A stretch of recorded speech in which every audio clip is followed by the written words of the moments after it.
C'est une joie pour moi ce matin de vous présenter l'orateur de ce culte en commun. Nous nous sommes rencontrés au congrès des Assemblées de Dieu de France en 2015 et il est venu faire par la suite une mission à l'église de Reims lorsque, avec Elsa, nous étions à Reims et aussi à Épernay en 2017. Il est actuellement pasteur à l'église de Rennes. Voilà.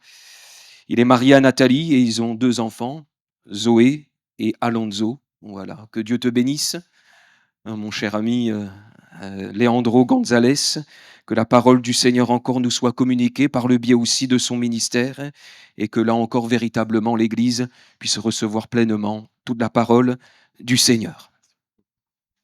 Amen. Que Dieu vous bénisse, mes frères et sœurs. Je suis extrêmement honoré, touché de cette invitation, du fait de pouvoir me présenter devant vous. Je le fais avec crainte et tremblement ce matin, parce que sans aucun doute, la présence du Seigneur est ici. Parce que vous aussi, vous venez disposer aussi pour vivre ce moment de culte avec le Seigneur. Et c'est tellement important ça, avoir cette compréhension. On ne vient pas recevoir un culte, on vient donner un culte.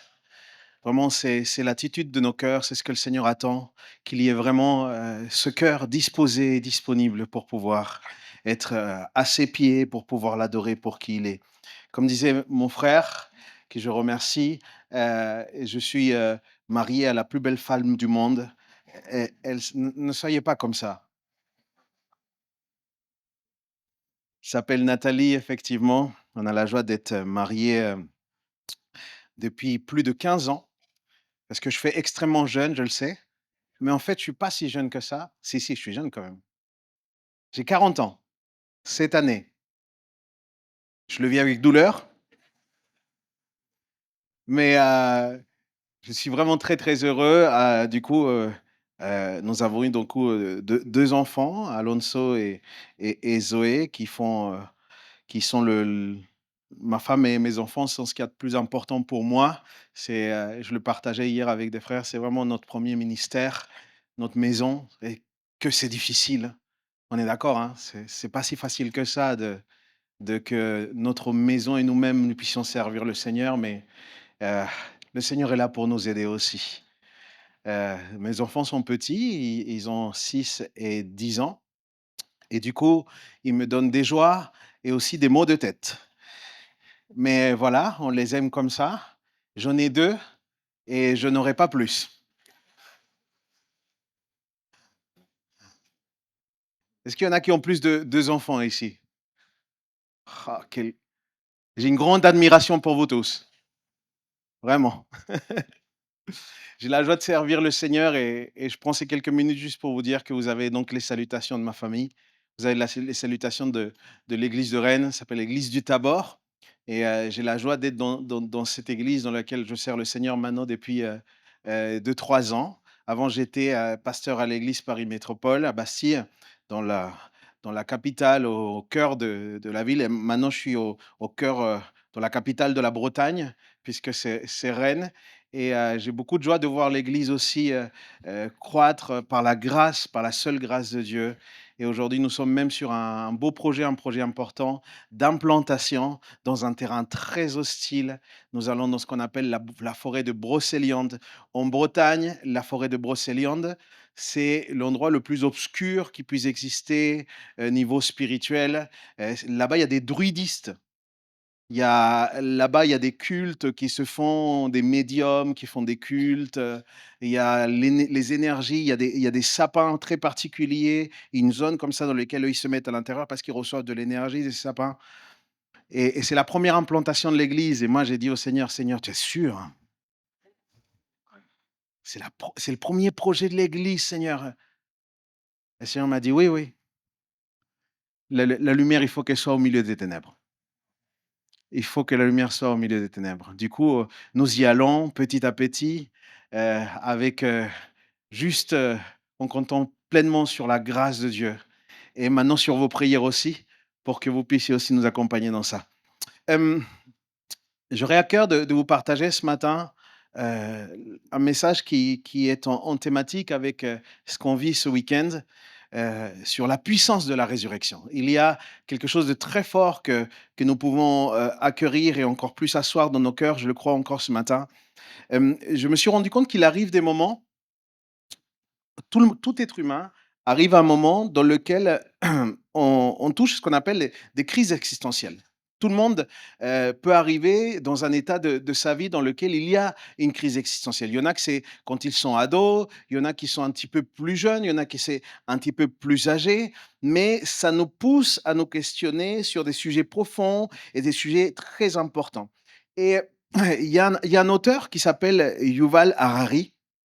Ce n'est pas un auteur chrétien et c'est pas pour vous recommander ses livres, mais en fait, il est devenu très populaire parce qu'il a sorti un livre qui s'appelle Sapiens. Et ça a été très, très connu, ça a été très, très intéressant, et ce qu'il a écrit là-dessus, c'est sur qui retrace un petit peu l'histoire de l'humanité.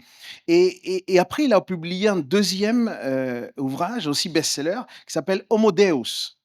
Et dans ce livre-là, il s'interroge sur l'avenir de l'humanité.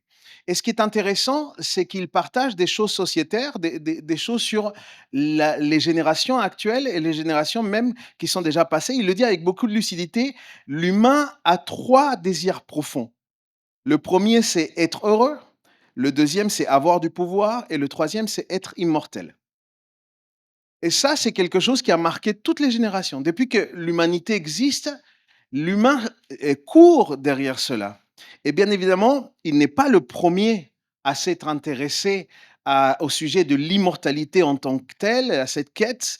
Il y a de nombreux auteurs, des philosophes qui sont intéressés et ils sont penchés sur cela. Et, et ça me rappelle juste que c'est une question finalement intemporelle et qui reste même actuelle. Je ne sais pas si vous le saviez, mais il y a un endroit dans le monde dans lequel vous pouvez vous faire congeler.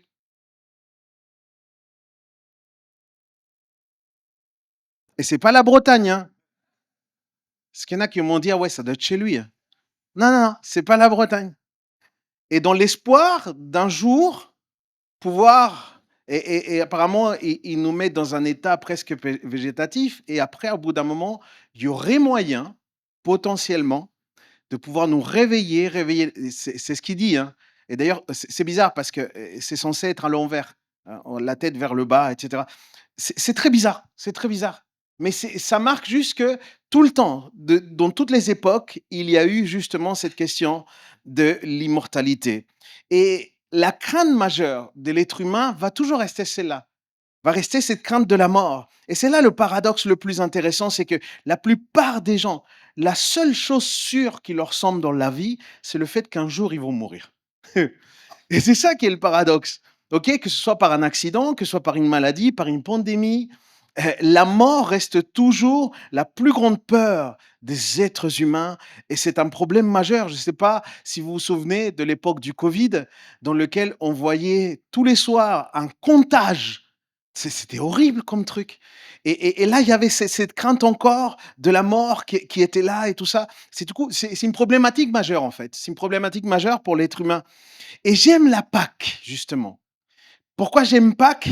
Parce qu'avec la résurrection de Jésus, l'Évangile répond à la question de la vie après la mort. Et il répond de manière certaine.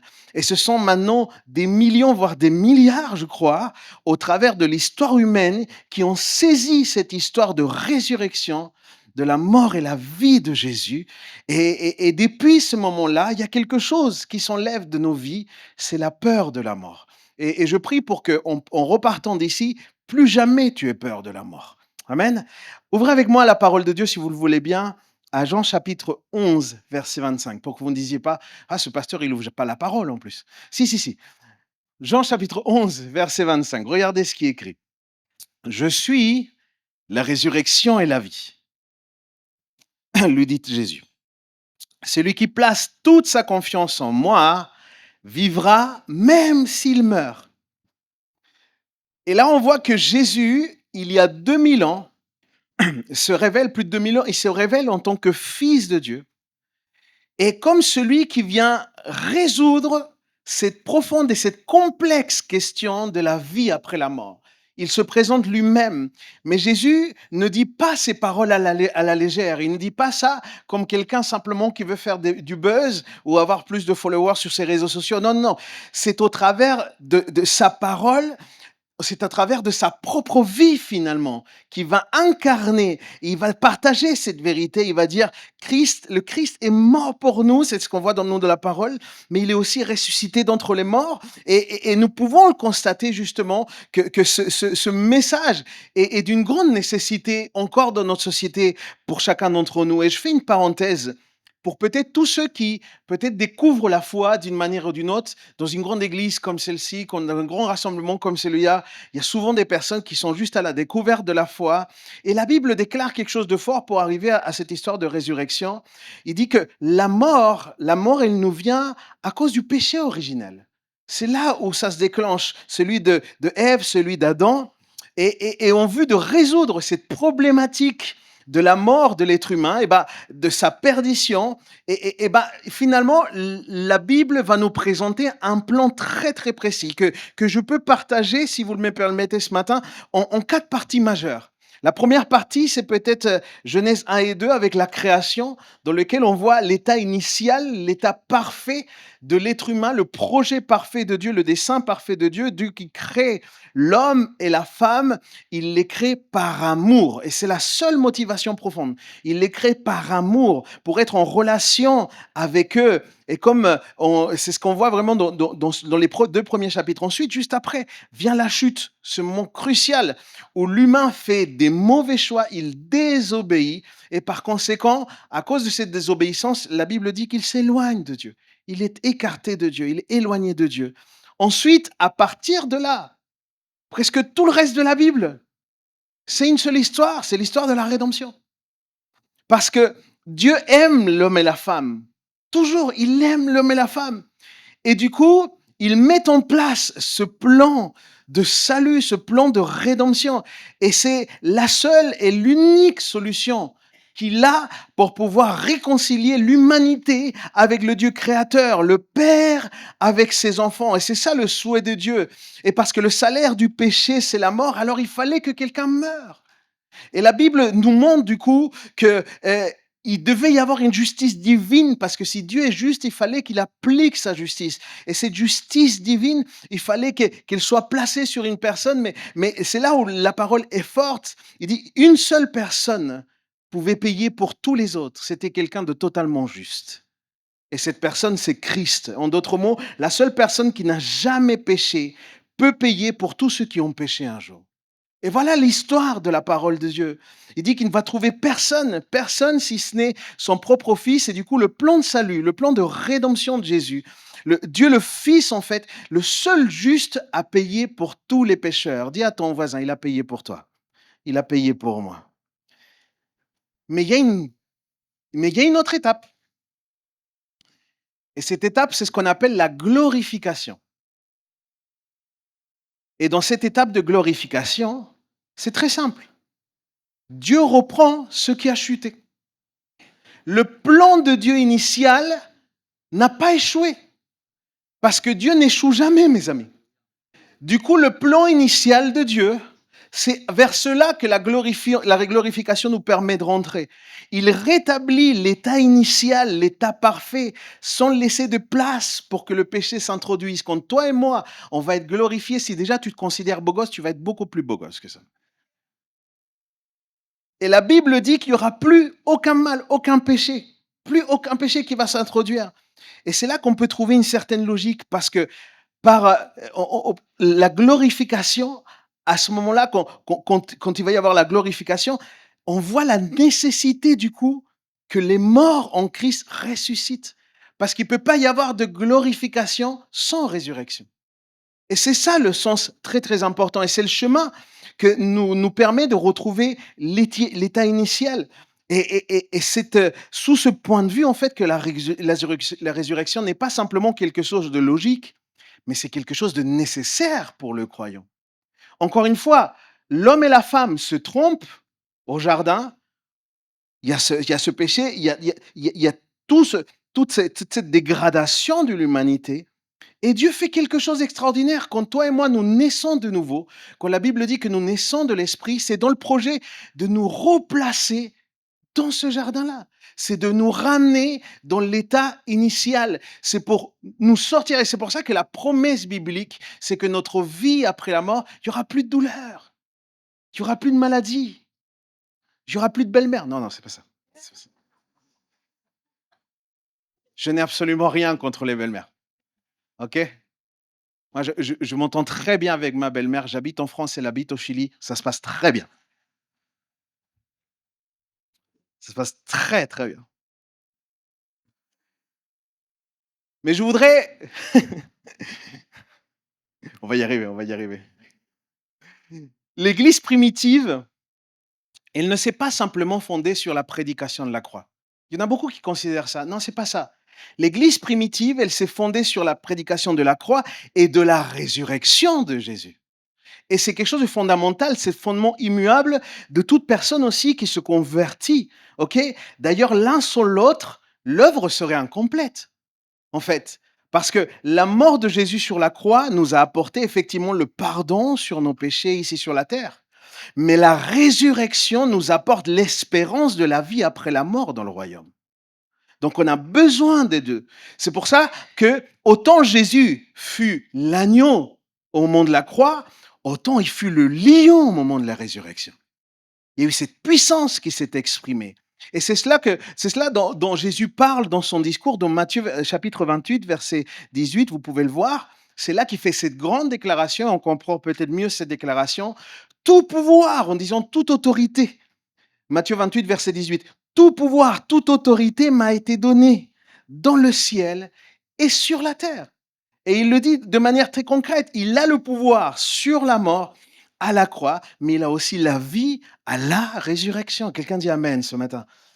Maintenant, excusez-moi, un fait marquant quand même, c'est que Jésus ne s'est pas ressuscité tout seul. Jésus ne s'est pas ressuscité de lui-même. Non pas qu'il n'avait pas les capacités, mais c'est qu'il y avait un plan de Dieu, il y avait une logique de Dieu. Ok? La Bible nous révèle que Dieu le Père, au travers de son esprit, a ressuscité Jésus d'entre les morts. Acte 2, verset 24 nous dit, mais Dieu a brisé, Dieu le Père, a brisé les liens de la mort et il a ressuscité car il était impossible que la mort le retienne captif. Romains 8, verset 11 nous dit, et si l'esprit de celui qui a ressuscité Jésus d'entre les morts habite aussi en vous. Il y a une puissance qui est là. Et pourquoi c'est si important? Parce que à cause de la signification profonde qui se trouve dans cet acte, la résurrection qu'a opéré Dieu le Père en Jésus au travers du Saint-Esprit est en fait l'approbation du Père envers son Fils. Quand Dieu ressuscite Jésus, il est en train de dire, tu as fait exactement ce qu'il fallait faire pour pouvoir sauver l'humanité. Voilà le sceau d'approbation. Je te ressuscite. C'est l'approbation complète de Dieu à toute l'œuvre de Jésus, depuis sa naissance sur la terre jusqu'à sa mort. La justice de Dieu fut complètement accomplie au travers du sacrifice de Jésus qui est mort pour nos péchés. Et Dieu, en ressuscitant Jésus, nous donne justement d'une part une démonstration de la puissance de son esprit et d'autre part, il nous garantit qu'il accomplira toutes les promesses qu'il nous a faites, à commencer par celle de la résurrection. C'est parce que Christ est mort et ressuscité que tu peux avoir confiance en Dieu. Je ne sais pas combien de promesses tu vois dans la Bible, mais pour tous les enfants de Dieu, toutes ces promesses sont réelles, sont valides, parce que Christ est ressuscité d'entre les morts. Mes amis, je dois vous le dire, de la même manière que Dieu a utilisé son esprit pour ressusciter Jésus, il utilise aussi son esprit pour que nous recevions pleinement cette révélation de la résurrection. Et c'est très important pour toi et pour moi, mon frère, que nous puissions avoir des bases solides sur ce sujet. Et Dieu donne son esprit à toute personne qui croit justement en son Fils Jésus-Christ, parce que l'acte de la résurrection dépasse tout raisonnement. S'il y a quelque chose sur lequel les gens veulent débattre quand ils débattent sur le christianisme, c'est sur l'histoire de la résurrection. Pourquoi? Parce que ça dépasse tout raisonnement. Et vous savez quoi? Même les premiers disciples, ceux qui étaient les plus proches de Jésus, avant de recevoir le Saint-Esprit, étaient en grande difficulté pour accepter la mort et la résurrection de Jésus. À saisir cette révélation, c'était très dur pour eux avant de recevoir l'Esprit de Dieu.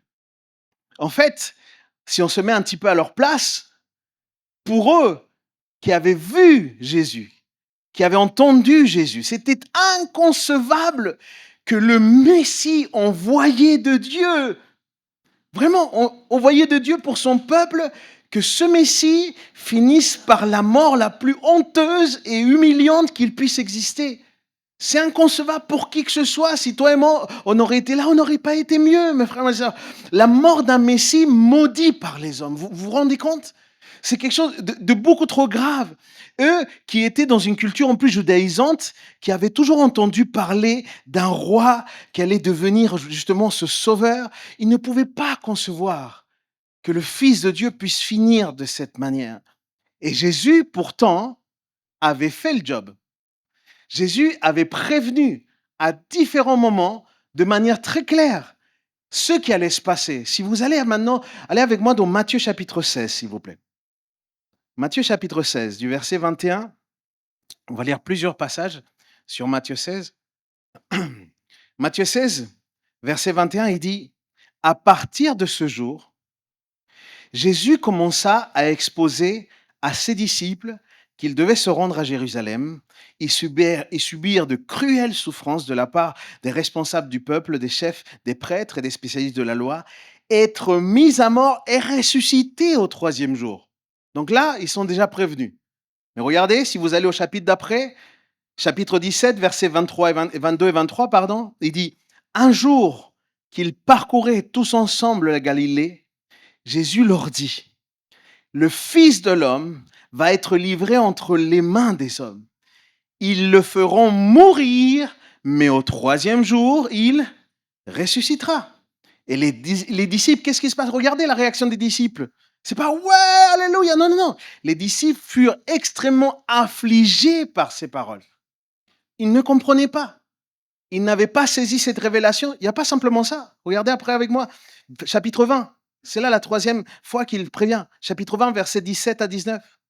Alors qu'il montait à Jérusalem, Jésus prit les 12 à part et leur dit, au cours de route, « Voici, nous montons à Jérusalem, le Fils de l'homme, il sera livré aux chefs des prêtres, et aux spécialistes de la loi.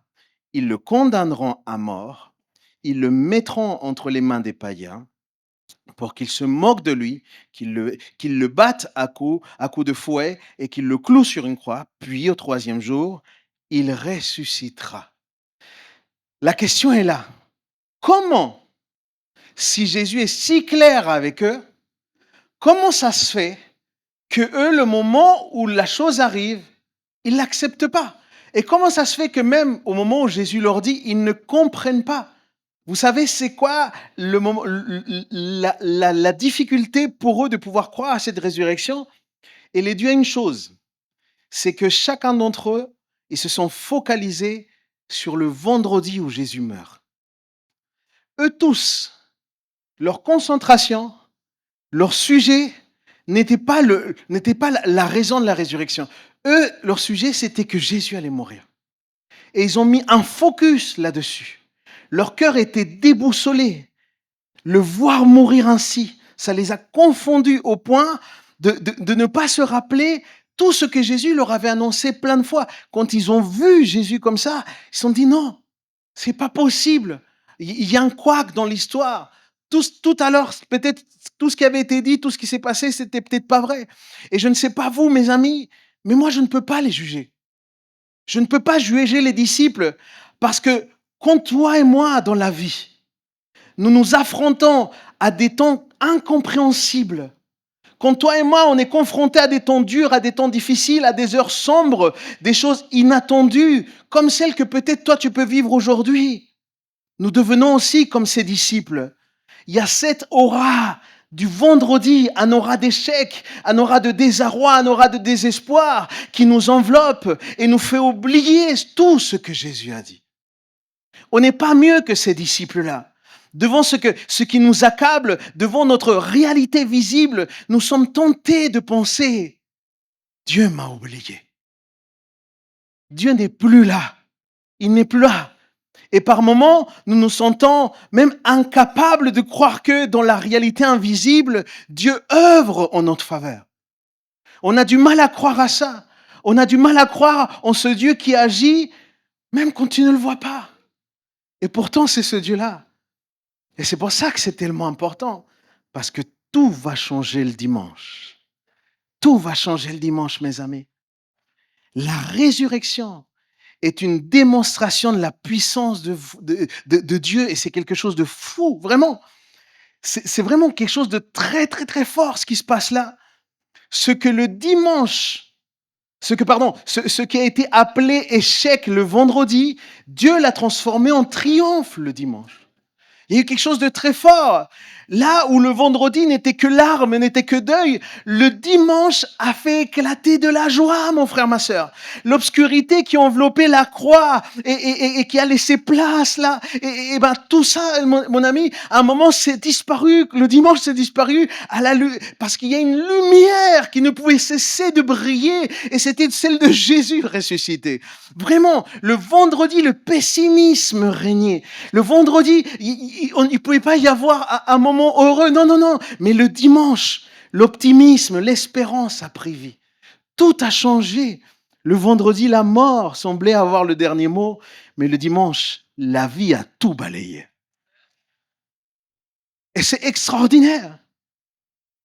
Parce que ce qui s'est passé entre le vendredi et le dimanche, c'est que Dieu a complété son œuvre. Il a mené à son terme le projet qu'il avait depuis le début. Et il faut comprendre ceci, mon frère, ma sœur. Écoute bien. Ils ont peut-être tué Christ. Ils ont peut-être tué le Christ. Mais jamais ils pourront tuer sa vérité. Ils ont eu Jésus sur la croix, mais ils n'auront jamais le ressuscité. C'est ça qui est fort. 2000 ans après, la tombe reste vide. La tombe reste vide. Tu vas dans les tombes de Mohamed, il y a quelqu'un. Tu vas dans les tombes de n'importe qui, de toutes ces personnes qui un jour se sont présentées presque comme des dieux, comme des grands prophètes, il y a quelqu'un. Dis à ton voisin, la tombe de mon sauveur est vide. Et c'est un message qui a un écho tellement fort, qui doit avoir un écho tellement fort aujourd'hui, les amis, pour tous ceux qui sont particulièrement persécutés dans le monde. Il y a un grand nombre de chrétiens partout qui vivent de la persécution. Et hier, je parlais avec des frères ici qui me parlaient de missionnaires qui partent d'ici de la Réunion dans des endroits extrêmement difficiles où certains sont atteints physiquement par des coups de couteau. Il y en a qui sont sous des représailles. C'est très difficile. Mais encore une fois, ils pourront essayer de tuer ceux qui croient à la résurrection, mais ils ne pourront jamais tuer les ressuscités. Jamais, mes amis. Parce que Jésus vit pour les siècles des siècles et c'est ça l'assurance de notre résurrection. Et je m'adresse peut-être maintenant particulièrement à mes frères, mes sœurs, à vous. Peut-être que dans ton cœur aujourd'hui, tu passes et tu te sens peut-être un peu comme ces disciples.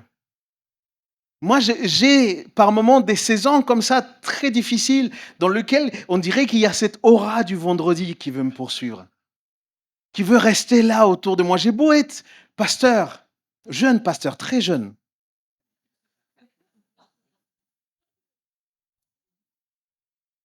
Mais il y a un moment où j'ai l'image d'un jour horrible. J'ai l'image d'un jour où tout semble échouer. Tu es peut-être sous le choc de ce qui se passe actuellement ou d'un événement que tu ne voulais pas vivre et que tu as vécu. Un fait qui t'est arrivé alors que tu as peut-être tout fait pour l'éviter. Peut-être une déception, peut-être un licenciement, une crise financière, la perte d'un être cher, et tu passes par une des épreuves peut-être les plus difficiles que tu aies dû vivre jusqu'à aujourd'hui, et tu te sens abandonné. Combien de fois, moi, j'ai pu expérimenter ça, mes frères et sœurs? À un moment où je ne comprenais pas ce qui était en train de se passer, je ne comprenais pas ce que Dieu voulait faire. Et tu sais, il y a toujours ce moment du vendredi. Il y a toujours ce moment de vendredi où tout est chaotique. Je me rappelle d'une saison dans ma vie avec mon épouse. On venait tout juste d'avoir, euh, on venait tout juste d'avoir Alonso, notre aîné, et c'était un moment, voilà, très très particulier. Et on a vécu avec mon épouse à ce moment-là la pire crise financière qu'on ait pu vivre jusqu'à ce jour. Le pire moment. Et pile poil quand j'ai mon fils. Combien savent que c'est pas le bon moment d'avoir une crise financière? OK? Et moi j'ai vécu ça à ce moment-là et je me rappelle, j'étais tout juste probatoire. J'étais en train d'être formé pour devenir pasteur. Ça s'est passé à Clamart. Et on a vécu cela d'une manière incompréhensible. Voyez-vous, ce qui se passait, c'est que moi, j'avais créé une société. J'avais créé une société et du coup, on avait commencé à très, très bien travailler. Dieu merci, on avait assez de clientèle, etc. Mais à un moment, on a rencontré l'URSSAF.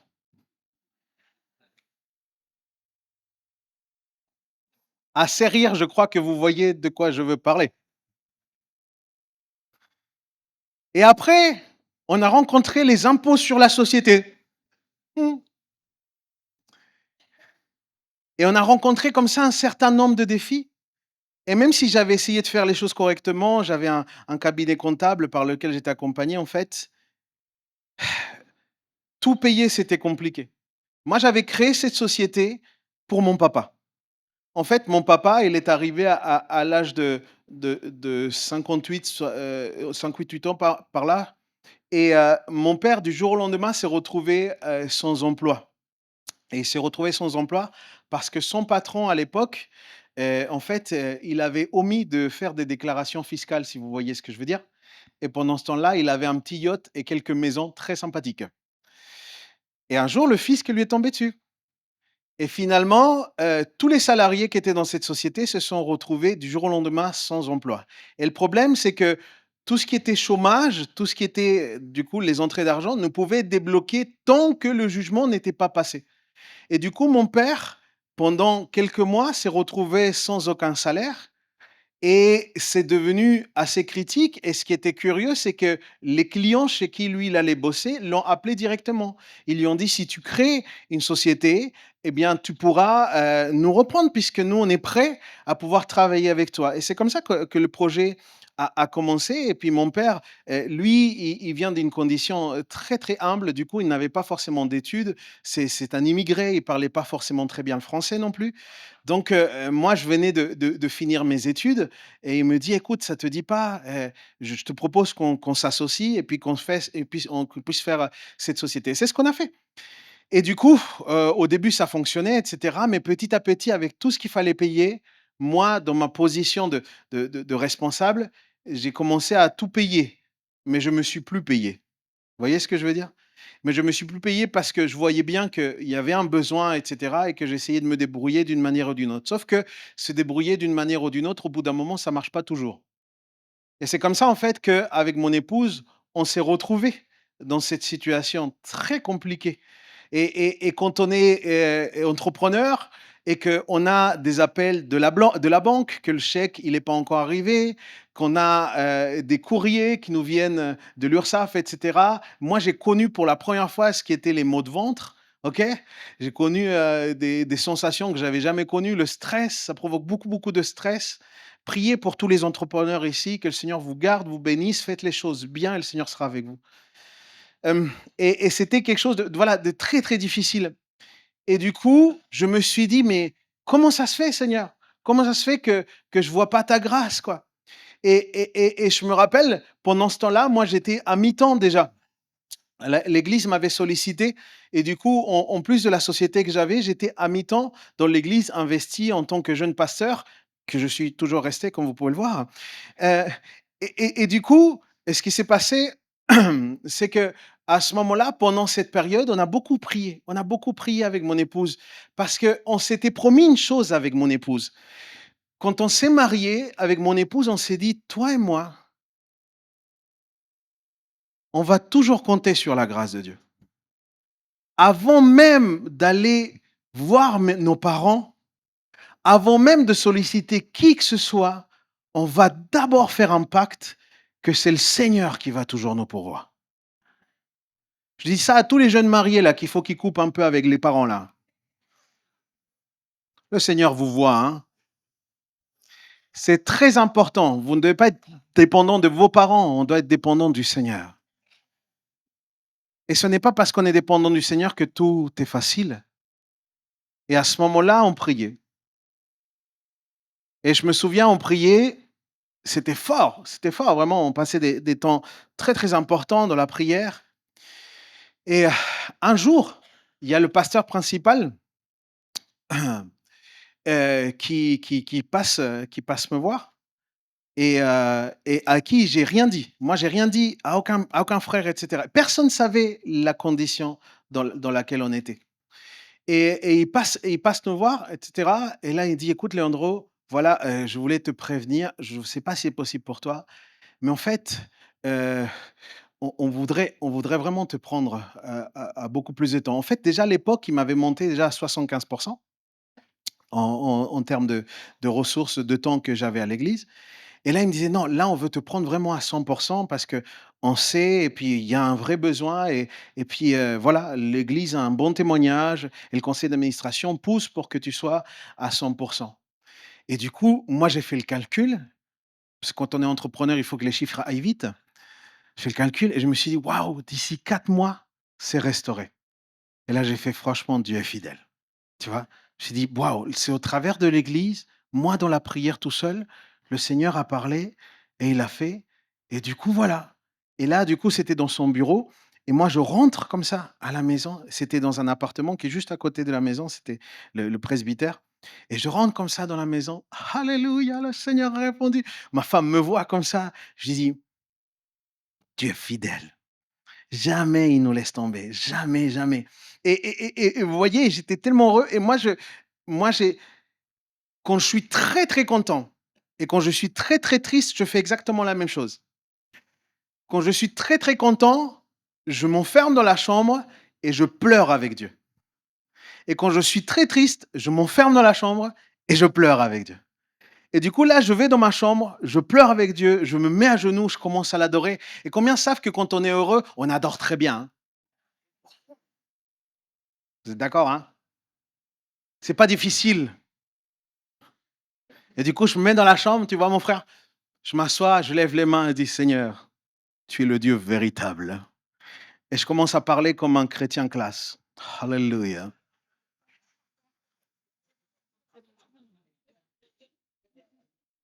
Il doit y avoir plein de chrétiens classe ici parce que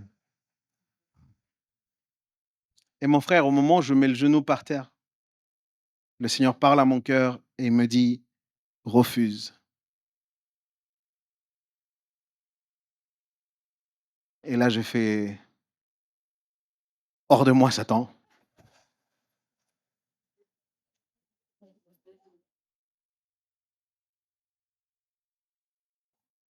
Si, si, refuse. Et là, j'ai dit: «Non, Seigneur, je t'adore pour toute ta provision. Vraiment, tu fais des choses incroyables. Le serviteur du Seigneur a parlé. Lui-même, il est venu m'apporter la parole. Je vais croire à cela». Et le Seigneur dans mon cœur il me dit: «Refuse». Et il me dit même: «Refuse et passe à 50. Et là, je fais: «Non, mais les calculs sont pas bons là, Seigneur. Les calculs sont pas bons. C'est pas possible». Et le Seigneur m'a convaincu, hein. Quelque chose de fort, incompréhensible. C'est vraiment une conviction très, très forte dans ton cœur. Et je sais pas toi, mais moi, j'arrive pas trop à lutter avec Dieu. Je me lève de là, je sors de la chambre et j'étais un petit peu moins heureux, si tu vois ce que je veux dire. Et ma femme me voit sortir de la chambre et me dit: «Mais qu'est-ce qui t'arrive? Qu'est-ce qui t'arrive?» Et là, moi, latino, je bombe le torse et je lui dis: «Le Seigneur m'a parlé». «Quoi? Le Seigneur m'a parlé, Nathalie». «Le Seigneur t'a parlé? Pourquoi tu as cette tête alors?» «Parce que tu vas pas aimer ce qu'il m'a dit».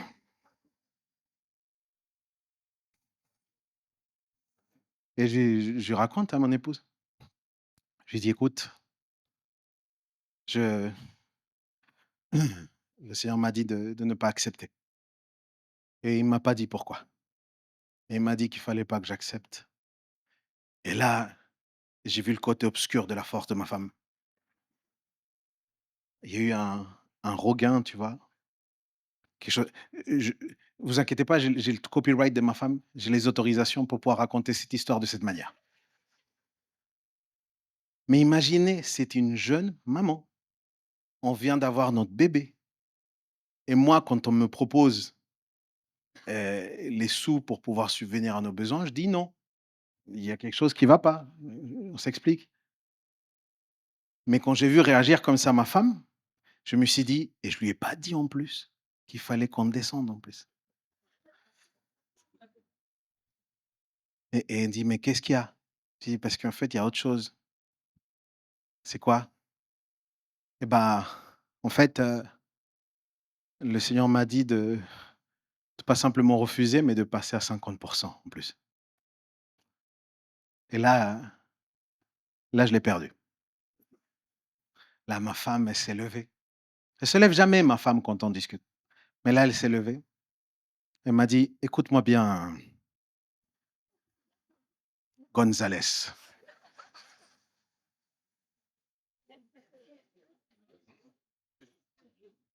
C'est marrant, hein? On perd une part de notre identité quand notre femme est en colère, hein.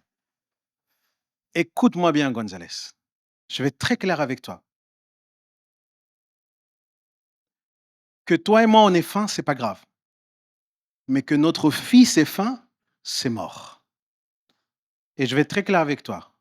On n'a plus de lait, on n'a plus de couches et on n'a plus de lingettes. Alors tu vas sortir d'ici et tu vas aller me retrouver ça.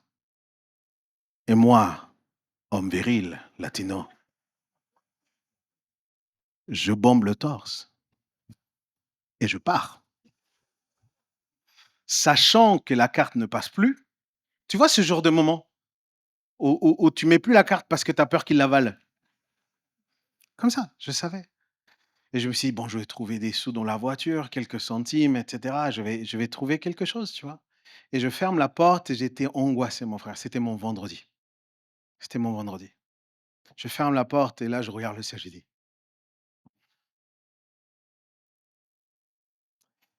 dit: «Tu peux pas faire ça. Tu peux pas me convaincre moi et ne pas la convaincre elle. Parce que là, c'est pas une histoire qui me concerne, c'est une histoire de famille. Du coup, il faut que tu lui parles, Seigneur». Et tu vois, là, je descends et je vois, en plus, c'était un soir de semaine. Il était 20 heures. Va trouver un magasin ouvert, là-bas, à cette heure-là. Mais il fallait que je trouve parce que ma femme, elle était en mode Son Goku, tu vois?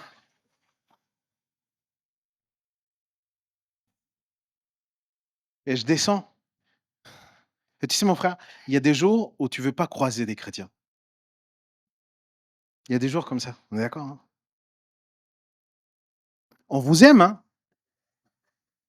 Les femmes de pasteurs, vous êtes avec moi, on se comprend, hein? On vous aime, hein? Mais il y a des jours où on vit nos processus et c'est pas forcément le jour où on veut vous voir. Et ce jour-là, la cour était pleine de chrétiens et je descends et là, truc: «Ah! Leandro! Pasteur Leandro, ça va bien?» Et moi, mmh je venais de pleurer ma vie Et je descends comme ça. Je dis: «Ah, ça va? Oui, ça va. Waouh!» Mais je comprends pas ce qui se passe là, je comprends pas.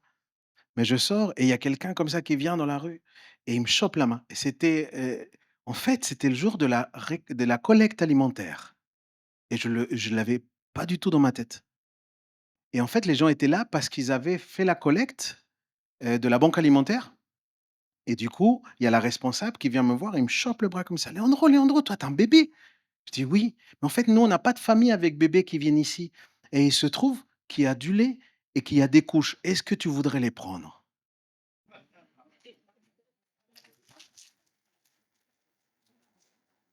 Attends, tu crois que ça, c'est un miracle? C'est pas ça le miracle. Tu veux que je te dise c'est quoi le miracle? C'était exactement le lait qu'on utilisait pour mon fils, exactement la taille et la marque des couches qu'on utilisait pour mon fils. Là, tu peux applaudir Jésus. C'est extraordinaire. Et du coup, vous avez encore quelques minutes ou pas? Je remonte, tu vois, avec les affaires comme ça, parce que c'était les packs de 3 là, les grosses couches, qu'on rentre comme ça. Et du coup, je cogne à la porte, je cogne comme ça. Et ma femme, elle me voit, ça fait 3 minutes que je suis parti et je cogne comme ça. Ma femme de l'autre côté a dû se dire: «Je vais me le faire celui-là» et elle ouvre la porte comme ça et moi avec mes paquets comme ça et dans ma tête: «Même si je marche dans la vallée de l'ombre et de la mort, je ne crains aucun mal» et je dépose ça là. Elle est dans une incompréhension totale, mon épouse, totale, OK? Mais ma femme était en colère et une latina en colère, c'est quelque chose. Ma femme était tellement en colère qu'elle regarde tout et elle ose me dire: «Et les lingettes?»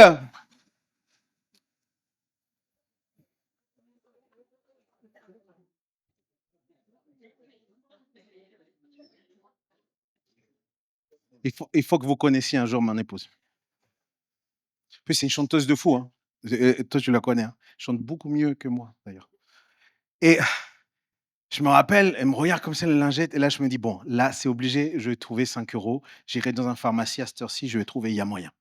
Du coup, je descends. Là, je suis léger, là, je suis léger.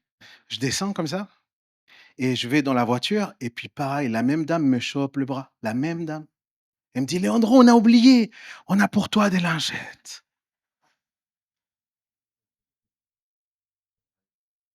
et là, je prends les lingettes, je retourne et là, je lui dis: «Voilà, voilà les lingettes». Là, elle me dit: «Mais qu'est-ce que tu as fait? Qu'est-ce qui s'est passé?» Et on s'est mis à genoux devant le Seigneur. Le Seigneur nous a dit ce jour-là: «Avant que ton fils soit ton fils, c'est d'abord mon fils et jamais je vais l'abandonner. Si je te demande quelque chose, c'est parce que je sais ce que je fais avec toi». Mon frère, nous vivons un vendredi, mais il y a un dimanche qui apparaît un jour. Et c'est la réalité, mon frère, ma sœur. Et je pense que Dieu veut nous rappeler aujourd'hui ça.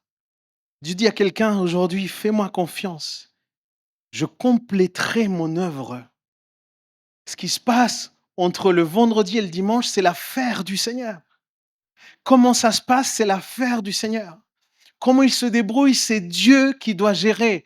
Et peu importe que tu le vois ou tu le vois pas, le Seigneur sait qu'il y aura un dimanche. Ne te focalise pas sur le vendredi. Rappelle-toi que le dimanche arrive. Je ne sais pas si mon frère du piano peut m'accompagner. Ah, le dimanche arrive avec la lumière, avec l'espoir, avec la joie. Mon frère, ma sœur, les temps difficiles ne dureront pas éternellement. Il y aura un moment de victoire. Et c'est ça l'espérance de la résurrection. C'est pour ça que toi et moi, on a besoin de croire à cette résurrection. Et c'est pour ça que je viens ici, particulièrement peut-être dans cette église qui m'accueille. C'est le début de toute cette semaine. Et je viens dire à quelqu'un au nom de Jésus que la saison de tristesse s'arrête pour laisser place à la joie du salut de Dieu. Vraiment.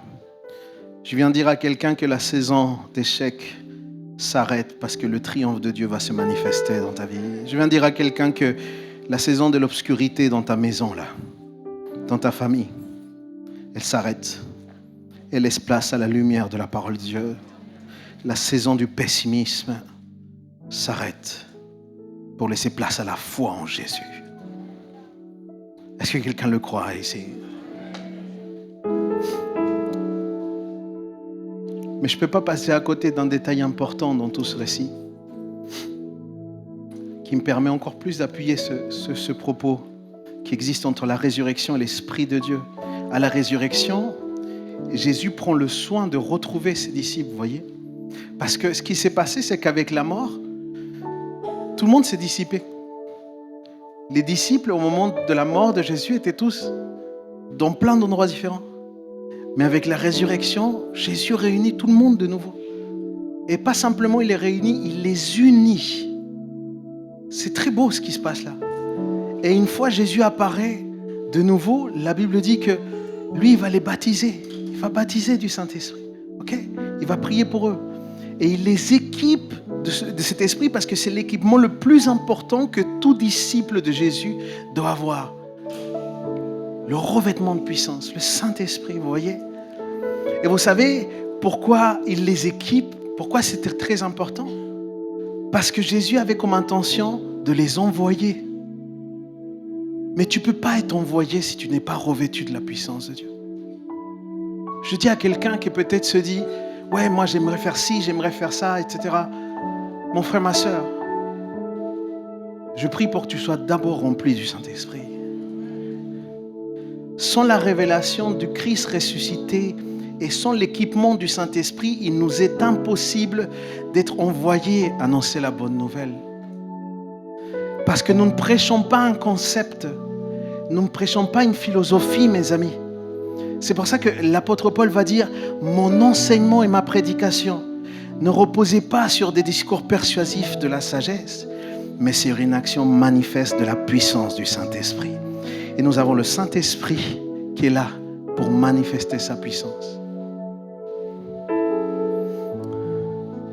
Croyez-vous que le disciple aurait pu être envoyé juste avec ce qui s'était passé à la croix? Juste avec cet épisode du vendredi? Non. En fait, ils avaient besoin de la résurrection afin que le même esprit qui avait ressuscité Christ d'entre les morts vienne sur eux et les transforme au point qu'ils puissent, eux, donner leur propre vie entière à Dieu. La résurrection, c'est la raison. Ce n'est qu'avec l'esprit de résurrection qu'ils sont prêts à tout laisser pour accomplir les œuvres de Jésus. Ce n'est qu'avec ça. Et j'ai à cœur de dire ceci. La résurrection, ce n'est pas une affaire simplement pour peut-être l'avenir, pour toi et pour moi, parce qu'on a cette promesse de la résurrection. Dans la Bible, il existe une notion théologique qui s'appelle le déjà et pas encore. Et c'est un principe que moi j'ai découvert en étudiant. Vous voyez par exemple le texte Éphésiens chapitre 2 verset 6, il dit « Par notre union avec Jésus-Christ, Dieu nous a ressuscités, comme si c'était un état déjà passé. Dieu nous a ressuscités ensemble et nous fait siéger ensemble dans le monde céleste. » C'est magnifique, hein? Regardez, hein? Ça c'est tout ce qui se passe à travers les... Et il y a cette notion de déjà pas encore. Et c'est un état parce que Dieu a déjà accompli une œuvre. Par exemple, toi et moi, nous sommes appelés des saints. Mais je me suis regardé au miroir ce matin, j'avais pas l'air très saint, si tu vois ce que je veux dire. Toi et moi, nous sommes appelés justes. Mais combien vraiment vivons toute la journée H24 de manière juste? Je m'explique encore. Mais la Bible dit que c'est un fait à cause de ce que Jésus a déjà accompli. Il y a une déclaration que Dieu a faite sur nous. C'est un acte spirituel qui n'est pas dans notre temps chronos, il est dans le temps kairos, ça veut dire dans le temps de Dieu. Eh bien mon frère, la résurrection, ce n'est pas simplement un projet que Dieu a pour toi. C'est une réalité spirituelle que tu vis déjà si tu es né de l'Esprit. Et pourquoi c'est important? Parce que ça veut dire que si tu vis cette réalité, Ça veut dire qu'en toi demeure l'Esprit de Dieu. Et si en toi demeure l'Esprit de Dieu, c'est pour t'équiper et pour t'envoyer. Peu importe l'âge, peu importe ton arrière-plan, peu importe la forme, mais si l'Esprit de Dieu, si l'Esprit de résurrection est en toi, c'est pour qu'au moins nous soyons tous des témoins. Et c'est très important. C'est très très important. Le même Esprit qui a ressuscité de Christ d'entre les morts, le même pour la résurrection. Avec Jésus, nous sommes déjà ressuscités. Parce qu'il est déjà ressuscité, il a déjà accompli l'œuvre. C'est comme s'il disait, c'est fait, ça y est, tout est accompli. Notre corps est peut-être encore vivant, mais au jour du Seigneur, nous avons la garantie que nous serons ressuscités aussi avec lui. Du coup, si nous bénéficions déjà de cela, nous sommes appelés, toi et moi, à vivre avec cette puissance du Saint-Esprit. Du coup, ma question, c'est pourquoi est-ce qu'on se prive? Pourquoi nous vivons par moments des semaines entières sans considérer que la puissance de la résurrection est dans nos vies? Qu'est-ce qui fait qu'on a des pics et qu'après on a des moments très très très bas? Et je ne dis pas que la vie chrétienne doit être qu'une vie en progression, la vie chrétienne est comme ça. Mais la vie chrétienne n'est pas ça. Je m'explique ou pas? Parce que quand on a des assurances en Dieu, il y a quelque chose qui nous permet de rester dans une certaine régularité. Et moi, je crois à ça. Je crois à ça. Puisque nous bénéficions déjà de la résurrection, nous sommes appelés à vivre aujourd'hui, toi et moi, dans la puissance de Dieu. Ça signifie que nous sommes déjà ressuscités en Jésus. Du coup, notre regard sur la vie et sur la mort doit changer. C'est pour ça que je priais et je disais, j'espère que tu vas repartir ici avec un autre regard. Mon frère, ma sœur, pourquoi tu devrais avoir peur de la mort? On y arrive? Dis à ton voisin, si nous sommes ressuscités avec lui, pourquoi devrions-nous avoir peur? Vraiment? Pourquoi est-ce qu'on devrait être comme tout le monde angoissé? Non, non, non. Non, non. La peur n'a plus de sens. Ça n'a plus de place. Et du coup, toi et moi, on doit faire ce choix de vivre avec enthousiasme, avec passion, à cause de l'espérance qui est en nous. Et comment se manifeste ce choix? La seule façon, c'est d'appeler le Saint-Esprit, de me remplir jour après jour, me remplir. Et quand Dieu te remplit de lui, il se passe quelque chose de fort. C'est qu'il te vide de toi-même, il te vide de tes mensonges, il te vide de tes peurs. Et il te remplit lui de sa vérité. Il te remplit lui de ses ressources, il te remplit lui de son amour. Il te vide des œuvres de la chair, il te vide. Et lui, il te remplit de ses fruits. C'est ça qui se passe. La puissance de l'esprit de résurrection est essentielle dans notre vie quotidienne. Comment tu veux te battre contre le péché sans la puissance du Saint-Esprit? Moi, je ne sais pas comment tu ferais. Moi, j'arrive pas.